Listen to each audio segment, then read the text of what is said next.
dukkan tsarina. Na yi tunani na gane ba mai yi sai Allah na. Gani na zo da tarikan laifi ya fi mun duk zunubi na. Happy birthday, happy birthday, happy birthday Aisha Baradiyar Sarki Nura. Du'a'i nake miki tun ran haihuwarki har yau fara. Fara wallahi yar gata ce, Baradiyar Sarki ce. Du'a'i nake miki fara, ko na yi sai na kara. Mai farin jini ce fara, Aisha jikin wuce tsara. Dide duk abin da nake fata gare ki bai wuce alkhairi. Allah ya hane ki da buri, ki zama hasken alkhairi. Da kin yi gadon alkhairi, iyayenki ba su da sharri, iyayenki ba su buri.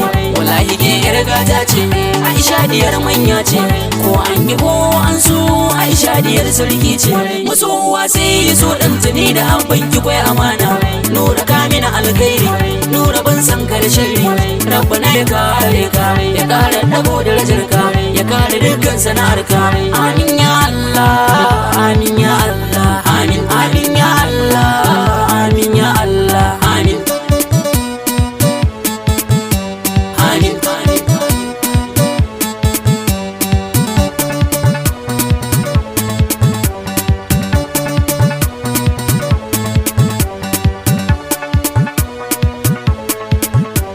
Ya zanto ya ba Allah basa ashe ban yi daidai ba. An tibi na gafarce ni, na san ban kyauta miki ba. Yana da kyau sunan ki a fari, amma kuma ban sanya ba. Na yo miki babban laifi amma na san ba za ki rike ni ba. Kyan damo matarsa ta zamdamo, ga baiti nan zan kindimo. Jama'a ta Kano sai ku yi gangamo, Emlon na zo da salon amo. Kin biya min mai kyan hali, ba ki san masu bakin hali. Wa uba ga mijinki adali, Rabbana ya kare kare ku, ya dai ba muku yar nan taku. Ya sa ta zan mai tausayi gunku, ta zama sila aljanna mu ganku. Ni dai fata na kenan, ni dai fata na kenan.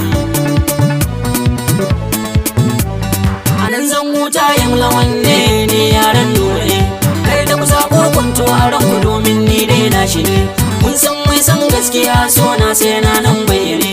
Na so Nura a badire har ya zanga shi a bayyane. Ni ma ya